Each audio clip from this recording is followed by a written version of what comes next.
même ñu ngi jege li nga xamante ne moom mooy xëy na ñu yegg ci procès bu ñu waxee confrontation démb entre Ndeye Khady Ndiaye ak Adji Sarr et même l'époux de Ndeye Khady Ndiaye confrontation bu yàgg boo xam ne am na ci mbir mi am nga yaakaar ne dinañu yegg ci procès boo xamante ne le juge va dire le droit dans la vérité maanaam wax dëgg bi ni ko Ahmed Khalifa Niass waxee ne juge yi ñoom ñooy jugé et que d'habitude ni ñuy jugé kenn mënu ko ŋaññi. waaw d'abord damay rafetlu première posture am bi nga ko laajee. nga insister mu ne la fait divers dafa wax dëgg ça fait 1 an ñu nekk ci fait divers boobu yóbbee réew mi ay manifestations 14 personnes décédées fukki nit ak ñeent bakkan yooyu lijjanti wuñu ko am na ci vidéo buy circuler xale bu ñu dóor balu fetal kenn xamul ci ban condition ba tey waxuñu ñu ci dara te ñun ci lu ñu topp ci benn truc de fait divers ma waxoon la fi benn numbelaan ma ne la c'est devenu un procès juridico-médiatico-politique parce qu'il y a une partie juridique il y a une partie médiatique presse bi si lay wax Adji Sarr dem na RFI dem na Le Monde etc.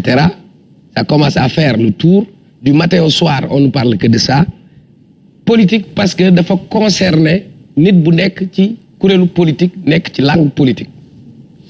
may faral di wax ni ñun ñëpp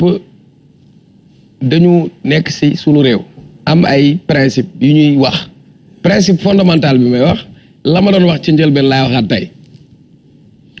sëñ Saliou am na lu mu wax sànq il a parlé de théâtre man Cheikh Omar Mané on a toujours assisté dans ce pays à la théâtralisation de la justice sénégalaise man maa ko wax parce que le juge Dème dafa démissionné ne j'ai démissionné d'une justice qui a démissionné judduwuma yàgguma fi fekkee naa fi mbiru Karim Wade. Autant également Cheikh Omar le juge Dème wax ne ñu respecter nos institutions y compris la justice. oui léegi soo gisee ma wax la le juge Dème wax na ko ça veut dire que juge Dème est mieux placé sax pour wax waxtuma la ak un citoyen service bi ñu lay rendre am nga si une perception par rapport à ce service li yëpp lan moo ko indi woon contrat de confiance bi nga xam ne moo waroon dox diggante justice ak justiciable moom moo ko indi c'est-à-dire ici on a assisté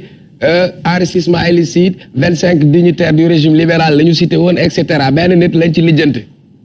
benn nit lañ ci tëj benn nit lañ ci exilé bi ñu ko exilé lan la ñu ameel ba tey mënuñu wax sénégalais yi ci yan condition lañ ko génnee ci réew mi nan lay ñëwee peut-être moom mooy accueillir coupe du monde mu nga Qatar toog waxuñu ñu édifié wuñ ñu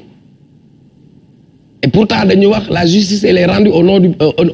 nom du peuple sénégalais n'est-ce pas Khalifa Sall on a eu 557 collectivités territoriales madame rapport IGE recommandation la def non parce que Khalifa avait des ambitions on a cherché là où le bas blesse pour régler son compte c'est aussi simple ici c'est très simple pour man le gars il n'a été ni maire ni président la meilleure façon fu ñu ko mënoon jaar c'est des histoires de mœurs ça c'est ma posture je continue ci li ma gis j'ai été choqué tey ci fajar ma ubbi presse bi yëpp c'est-à-dire dañu dem ci procès moral dafa am benn baat bu nga ko wax bi nga ko laajaatee mu wax la baatu sutura fii procès moral bi mooy wàññi sutura wax yeew tey ñu ne ma Adji Sarr nee na xaw ma nu mu tudd steering nanga ma baal télé lañ nekk mais je dis les choses comme telles steering rouge ak soutien-gorge rouge ils sont en train de nous décrire même la scène c'est-à-dire demain ne vous attendez pas à un procès juridique ce qu'on cherche c'est un procès moral est-ce que yaa ngi may flow procès moral c'est-à-dire nan la ñu koy joxe étiquette boobu image boobu war ko topp maintenant li nga xam ni mooy intérêt Ousmane Sonko mooy mu seetal deram jël ay avocat wax ni takkewu ci laalewu ci seetal deram pour la postérité parce que moom moo am intérêt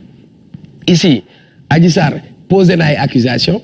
bu fekkee fait yu mu indi amul preuve yu ko matal les faits matériels mënuñu ko prouver et là aussi que justice def liggéeyam bu dee Ousmane Sonko li ñu ko jiin indi nañ ay preuves yu palpables c'est un Sénégalais comme tous les Sénégalais yoon def liggéeyam par contre bu dee Adji Sarr li mu teg ci ndoddu Ousmane Sonko takkewu ci dara amu ci yoon aussi topp liggéeyam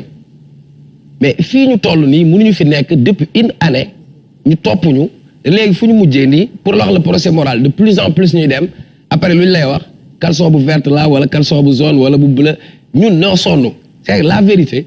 bu fekkee dañu koy yaakaar ci yaa ngi koy wax justice bi ñuy xaar mooy bu maandu justice bi ñuy xaar mooy bu jub justice bi ñuy xaar mooy li ngay wax ñu jàng ko ci fac de droit yi dire le droit et uniquement le droit mais ici li ñu musoon a woon loolu moo tax képp justiciable bi ak problème justice jaagadu sàcckatu ginaar sàcckatu téléphone c'est pas un problème mais ici justice boo xam ni concerne dans l'adversité politique gis nañ ni lan la ñu juraloon maintenant c'est à la justice de reprendre cër bi mu amoon defaraat dayoom defaraat turam pour mën a toog ñu wax sénégalais exactement qu'est-ce qui s'est passé ñàkk a maanu nag weesul may jéem a xam lan moo xew ci biir néeg mais man suma conviction personnelle boo xam man la engagé gëw ma ni viol am na loolu man c'est ma propre lecture des faits leneen nag mën naa mais man gëm naa ni man waaw li nga xam ne sax je crois que jaroon na nga ñambaas ko mooy lan parce que boo ko waxul xamuloo dossier au complet et que fii mu toll nii même bu dee ki porté plainte dafa ñëw retirer plainte am taxul c'est l'action publique waaw kay action publique boobu nga xam ne procureur moo koy doxal kooku moo yore yëf yi ji nga tey ndaw si lu mu porté plainte bu neexee procureur mu classé ko juge bi mën na prononcer un non-lieu tribunal bi mën na relaxer au bénéfice du doute la mu àtte c'est susceptible de faire appel ñu mën cee def appel boobu la mu àttee mën nañu def recours ba cour suprême loolu yëpp nag bu ci nekkee ñun ñu bu ko def rek naanum attaaya ak yéem gerte caaf mais on est trop léger waaw léegi si le procureur les systèmes judiciaires bu ñuy teg su fekkee procureur bi dama lay laaj le procureur dépend du ministère de la justice le ministre de la justice est dans un parti est-ce que justice boobu mën na am indépendance bi ñuy jooy boobu ba léegi de 1960 à nos jours c'est-à-dire chaque jour lañ doon jooy ci Senghor ak Mamadou Dia ci régime bu ñëw mën nga utiliser l'appareil judiciaire c'est-à-dire Ahmed Khalifa Niass tey àndul ak man wala posture yu muy taxaw àndul ak man mën nañu activer instrument judiciaire pour faagaagal ko. est-ce que xam nga yow théoriquement nga ko xam man dama ko vivre. man ak sama rak Sidi Lamine ñaata la ñu jàpp tëj ñu. waaw procureur bàyyi ñu fa ba mu neex ko. ñu xëy ñu ne leen bàyyi leen jàmbur yi ñuy bàyyi ñu ñibbi loolu yow da nga ko xam comme ça rek ci say xalaat ñun nañ koo dund bàyyi suñu njaboot ñun bu ñu daan dem di lakki drapeau France wala ñu manifester yi dañu yóbbaale suñu saajaada ak suñuy mbiskit ne suñu waa kër kat xamuñ dañ del seen béet waaw buñ del siwul à pencam yàlla buñ del see nag ak bu ñu fekkee añ ñu bokk añ bu fekkee reer ñu bokk reer yëf yi du loo xam ne war nañ koo jël di ko occuper temps sénégalais yi weeru koor lañ nekk nañ fu laal li ñu ne wala ñuy wax fait divers man de loolu moom fi indi woon c'est kenn dañuy mujjal yàlla man defatuma fi dara dañ ciy wax léegi dama lay bàyyi ak Ndeye Dimet Ndaw peut-être ñu dugg ci yooyu nga xamante ne également dañu koy soxla ci weeru koor yi mais lépp loo xamante ne bëgg na la ko